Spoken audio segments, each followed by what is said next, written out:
ETF index mutual funds నేర్చుకుని stock మార్కెట్లో రాణించాలనుకుంటున్నారా? వెంటనే ఈ నెంబర్కి కాల్ చేయండి.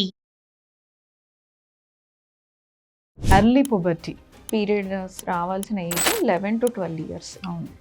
Any girl if she gets her periods less than 9 years, yes. దాన్ని రీసెంట్గా ఒక ఆర్టికల్ చదివాను, ఒక న్యూస్ చూశాను. అంటే మంత్స్ బేబీస్కి కూడా ఎర్లీ పుబర్టీ వస్తుంది అని చెప్పేసి నేను ఎంత షాక్ అయ్యాను. ఏంటి మంత్స్ బేబీకి రావడం ఏంటి? అప్పుడే పుట్టిన పిల్లలకి కూడా పీరియడ్స్ వస్తాయి. డెలివరీ అయిన 4th 5th డే బేబీకి కూడా బ్లీడింగ్ అవుతుంది. అది ఎందుకు అని అంటే, నమస్తే, welcome back to Suman tube. ప్రస్తుతం మనతో పాటు ఉన్నారు ఫర్టిలిటీ స్పెషలిస్ట్ రేణుకా మేడం గారు. నమస్తే మ్యామ్. నమస్తే మేడం, ఈరోజు టాపిక్ ఏంటంటే ఎర్లీ పుబర్టీ. నేను రీసెంట్గా ఒక ఆర్టికల్ చదివాను, ఒక న్యూస్ చూశాను. ఏంటంటే మంత్స్ బేబీస్కి కూడా ఎర్లీ పుబర్టీ వస్తుంది అని చెప్పేసి నేను ఎంత షాక్ అయ్యాను. ఏంటి మంత్స్ బేబీకి రావడం ఏంటి? మామూలుగా పురాతన కాలంలో చూసుకుంటే 12-13 సంవత్సరాలకి మెచ్యూర్ అయ్యేవారు అమ్మాయిలు.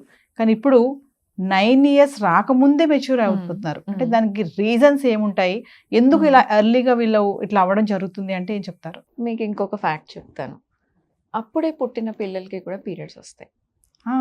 డెలివరీ అయిన 4th 5th డే బేబీకి కూడా బ్లీడింగ్ అవుతుంది. ఓ, అది ఎందుకు అని అంటే, ప్రెగ్నెన్సీలో ఉన్నప్పుడు, మదర్ పొట్టలో ఉన్నప్పుడు మదర్ హార్మోన్స్ బేబీకి వెళ్తాయి. ఈస్ట్రోజన్ అనే హార్మోన్ ఒకటి ఉంటుంది, అది బేబీకి వెళ్తుంది, ప్లాసెంటా ద్వారా వెళ్తుంది.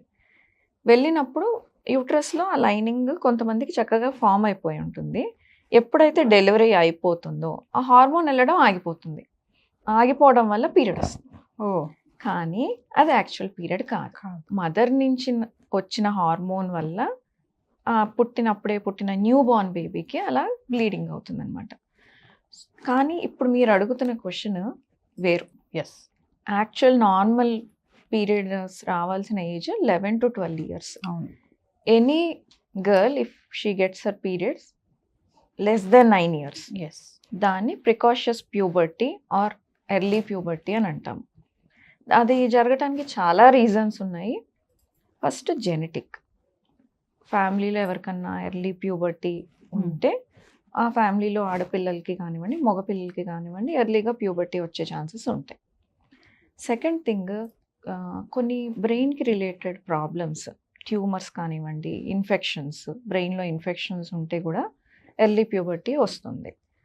ఇప్పుడు కామన్గా ఎక్కువ వింటున్నాం ఎర్లీ ప్యూబర్టీ అనేది. లెస్ దెన్ 9 years పిల్లలు చాలామంది ఇప్పుడు క్లినిక్స్కి వస్తున్నారు. ఎస్. ఇప్పుడు ఎర్లీ ప్యూబర్టీకి రీజన్స్ వేరు. జెనెటిక్ కాదు, బ్రెయిన్ ట్యూమర్స్ కాదు, బ్రెయిన్ ఇన్ఫెక్షన్ కాదు. ఇప్పుడు మెయిన్ రీజన్ ఏంటి అని అంటే, first thing obesity. Obesity, childhood obesity. మన ఇండియన్స్కి ఎస్పెషల్గా పిల్లలు బొద్దుగా ఉంటే హెల్దీగా ఉన్నారు, ముద్దుగా ఉన్నారు అంటారు. ముద్దుగా ఉన్నారు, హెల్దీగా హెల్దీగా ఉన్నారు. ఉన్నారు. ఎంత బొద్దుగా ఉంటే అంత హెల్దీగా ఉన్నారు. ఎస్. ఈ ప్రాబ్లం అనేది మదర్ పొట్ట నుంచే స్టార్ట్ అవుతుంది. పొట్టలోంచి బొద్దుగా పుట్టాలి అని మదర్కి ఓవర్ ఫీడ్ చేసేసరికి పిల్లలకి కూడా ఓవర్ వెయిట్తో పుడతారు. మన యావరేజ్ మన ఇండియన్ జీన్స్కి 2.8 to 3.2 kgs baby correct weight at birth.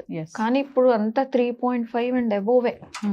అంటే పొట్టలో ఉన్నప్పుడే ఓవర్ వెయిట్ అనేది స్టార్ట్ అయిపోతుంది.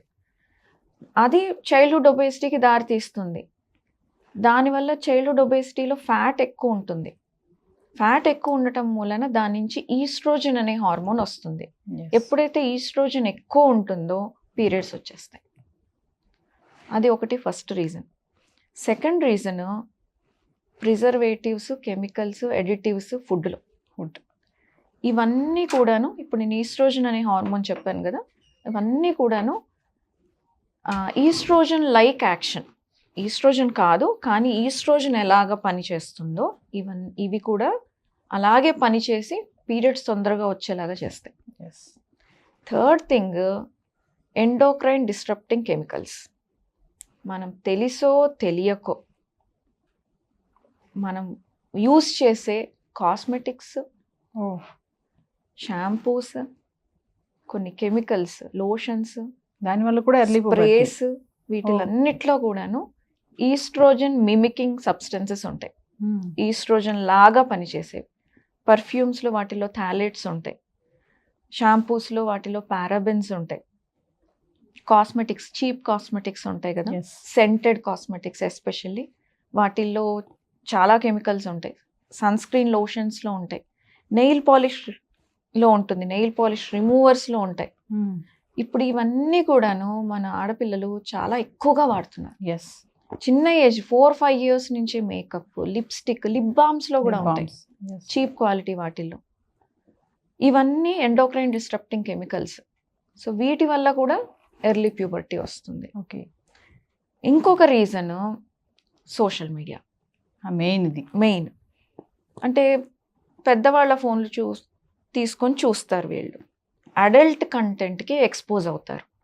ఎప్పుడైతే అడల్ట్ కంటెంట్ వాళ్ళు చూస్తారో వాళ్ళ బ్రెయిన్లో చేంజెస్ వచ్చేస్తాయి. వాళ్ళ బ్రెయిన్లో రిలీజ్ అవ్వాల్సిన హార్మోన్స్ వేరుగా రిలీజ్ అవుతాయి. ఆ ఏజ్కి రిలీజ్ అవ్వాల్సినట్టు కాకుండా వేరే పెద్దవాళ్ళకి రిలీజ్ అవ్వాల్సినట్టుగా రిలీజ్ అవుతాయి. దానివల్ల కూడా తొందరగా మెచ్యూర్ అవుతున్నారు పిల్లలు. ఇంకొకటి ఫిజికల్ యాక్టివిటీ లేకపోవడం. అన్నిటికీ ఈక్వల్ ఇంపార్టెన్స్ ఉంది, అన్ని మేజర్ రోల్ ప్లే చేస్తున్నాయి ఇప్పుడు తొందరగా మెచ్యూర్ అవ్వటానికి ఆడపిల్లలు. సో ఇప్పుడు ఎక్కువగా మనం వింటూ ఉంటాం మిల్క్ మీట్ తింటుంటే వస్తుంది అని.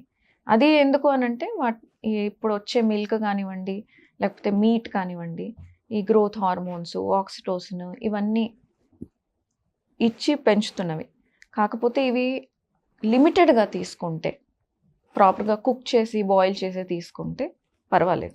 కాకపోతే అన్లిమిటెడ్గా అంటే రోజు నాన్ వెజ్ ఉండాలి, రోజు 1-2 గ్లాసులు పాలు ఇచ్చి చేస్తే అది కూడా ఒక రీజన్ అవుతుంది ఎర్లీగా పీరియడ్స్ రావడానికి ఆడపిల్లలకి.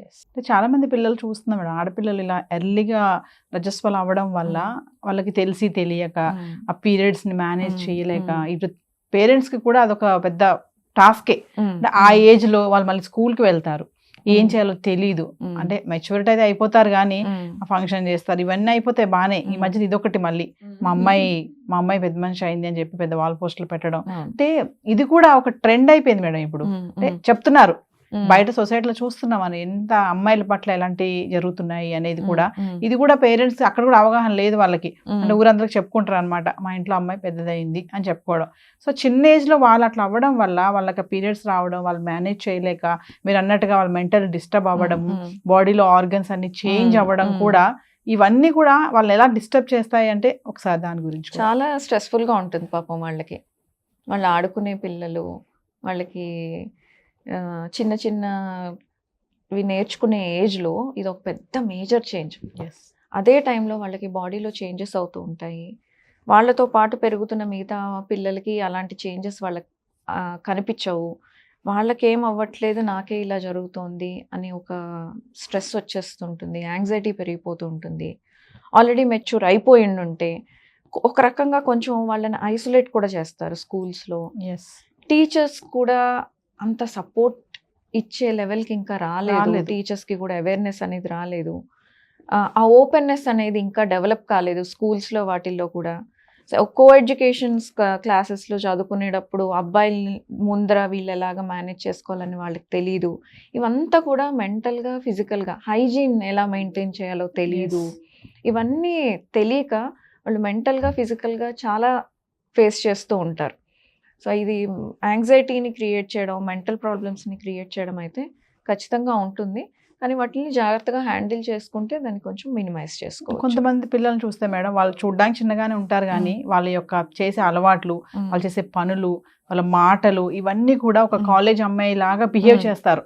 అంటే స్కూల్ స్టాండర్డ్ చదివేది, అప్పటిగా మెచ్యూరిటీ అయిపోయి ఉంటుంది. అంటే మీరు అన్నట్టుగా ఇందాక అన్నారు కొంతమంది తెలియక డల్ గా ఉంటారు, కానీ వీళ్ళు ఓవర్ స్మార్ట్ అనమాట. అంటే మేము కాలేజ్ లెవెల్ లాగా బిల్డప్ ఇస్తా ఉంటారు, అంటే బాడీలో చేంజెస్ రావడం వల్ల. ఇవి పేరెంట్స్ కూడా అంటే కొంతమంది పట్టించుకుంటున్నారు, కొంతమంది మా అమ్మాయికి అన్ని తెలుసు అన్ని తెలుసు. అన్ని తెలుసు చెప్పాల్సిన అవసరం లేదు, మూవ్ ఆన్ అయిపోతుంది మ్మ్. అనుకుంటున్నారు. కానీ బయట మ్మ్. చూస్తే అలా లేదు కదా. అవును. చాలా సొసైటీ అంతా ఖరాబ్ గా ఉంది. ఒక మ్మ్. బయటకి వెళ్తే అబ్బాయిలు ఎలా ఉన్నారు అనేది మనం అమ్మాయిలు కూడా చూస్తాం. అలాగే ఉన్నారు అమ్మాయిలు అనుకోండి. కూడా. సో ఒకసారి మీరు అడ్వైస్ మేడం, అంటే ఆ. తెలిసి తెలియని ఏజ్ లోనే ఇలా అల్లి పుబర్టీగా వస్తే మ్మ్. పేరెంట్స్ పిల్లలకి ఎలాంటి జాగ్రత్తలు చెప్పాలి అంటే ఎర్లీ ఒకసారి ప్యూబర్టీ అనే కాదు, ఇది కూడా ఒక భాగం సెక్స్ ఎడ్యుకేషన్ లో ఒక భాగం. Yes.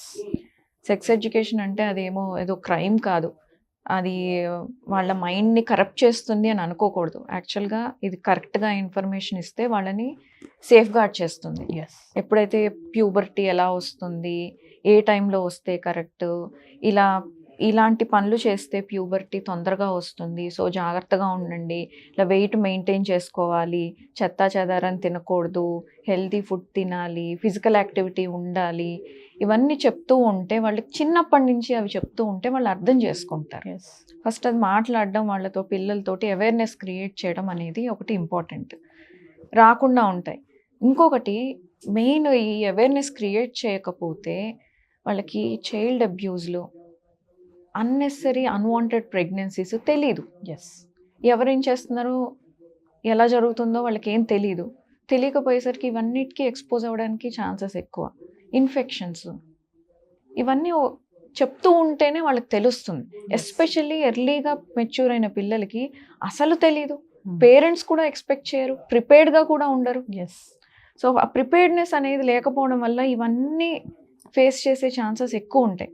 సో వాళ్ళకి ఖచ్చితంగా టైం తీసుకొని ఆ పాపని కానీ బాబుని కానీ చెప్పాలి ఇవన్నీ, ఇలా బాడీలో చేంజెస్ వస్తాయి, ఇలా హ్యాండిల్ చేసుకోవాలి. ఒకవేళ పేరెంట్స్ చెప్పలేకపోతే వాళ్ళని ఎండోక్రైనాలజిస్ట్, పీడియాట్రిక్ ఎండోక్రైనాలజిస్ట్లు ఉంటారు, వాళ్ళ దగ్గరికి తీసుకెళ్ళాలి, చెకప్ చేయించుకోవాలి. ఎందుకంటే ఎర్లీ ప్యూబర్టీ వల్ల హెల్త్ మీద కూడా ఇంపాక్ట్ ఉంటుంది. Yes. గ్రోత్ ఆగిపోతుంది, హైట్ పెరగరు, తర్వాత ఇన్ఫెక్షన్స్ కూడా వచ్చే ఛాన్సెస్ ఉంటాయి. సో ఈ ప్రాబ్లమ్స్ హ్యాండిల్ చేసుకోలేరు కాబట్టి స్ట్రెస్లోకి వెళ్ళిపోతారు. Yes. అదే ఒక ఎండోక్రైనాలజిస్ట్ దగ్గరికి వెళ్తే వాళ్ళు బోన్ ఏజ్ ఇవన్నీ అసెస్ చేసుకొని, వాళ్ళకి పీరియడ్స్ ఇప్పుడు వచ్చినా పర్వాలేదా, లేదు ఇప్పుడు బ్లాక్ చేస్తే వాళ్ళ బోన్ గ్రోత్ బాగుంటుంది, వాళ్ళు మంచి హైట్ రీచ్ అవుతారు, ఇట్లా షార్ట్ కాకుండా హైట్ వస్తారు అని అనుకుంటే టెంపరీగా వాళ్ళ పీరియడ్స్ ఆపడానికి కొంచెం మెడిసిన్స్ ఇస్తారు, ఇంజెక్షన్స్ Yes. ఇస్తారు. ఇంజెక్షన్స్ ఇచ్చి ఒక 2-3 days డిలే చేస్తారు. దానివల్ల వీళ్ళు మెంటల్గా పెరుగుతారు, ఫిజికల్గా కూడా పెరుగుతారు. ఆ టైంలో వాళ్ళకి ఆ రెడీనెస్ వస్తుంది. సో ఒక డాక్టర్ని అప్రోచ్ అవ్వటం కూడా ఇంపార్టెంటే. సో డాక్టర్ని అప్రోచ్ అవ్వకుండా పీరియడ్స్ వస్తుంటే వాళ్ళని అలా వదిలేస్తూ ఉంటే వీళ్ళకి ఇవన్నీ ప్రాబ్లమ్స్ ఫేస్ చేసే ఛాన్సెస్ ఎక్కువ ఉంటాయి. Yes. సో ఖచ్చితంగా డాక్టర్ దగ్గరికి తీసుకెళ్ళాలి, వాళ్ళ బాడీలో వచ్చే చేంజెస్ని గమనించాలి, వాళ్ళ బిహేవియర్లో వచ్చే చేంజెస్ని గమనించాలి. ఎప్పుడైతే వాళ్ళు మెచ్యూర్ అవుతారో వాళ్ళు అగైన్ బ్రెయిన్లో హార్మోన్స్ మారుతూ ఉంటాయి. అండ్ ఇప్పుడున్న ఎక్స్పోజర్కి వాళ్ళు ఏవేవో చూస్తూ ఉంటారు, వాళ్ళకి రావాల్సిన ఏజ్కి కాకుండా తొందరగానే ఇమోషన్స్, ఫీలింగ్స్ అవన్నీ అవును. డెవలప్ అవుతూ ఉంటాయి. Yes. సో వాటిల్ని వాళ్ళు ఎలాగా హ్యాండిల్ చేయాలో తెలియక రాంగ్ స్టెప్ వేసే ఛాన్సెస్ ఎక్కువ ఉంటాయి. సో వాళ్ళ బిహేవియర్ని, బాడీని గమనించుకుంటూ ఎప్పటికప్పుడు వాళ్ళ పిల్లల్ని జాగ్రత్తగా కూర్చోబెట్టి మాట్లాడుతూ గైడ్ చేయడం అనేది teacher, parent and doctor Yes. చాలా ఇంపార్టెంట్ రోల్ ప్లే చేస్తారు. ఇది ఆడపిల్లలకే కాదు, మగపిల్లలకు కూడా.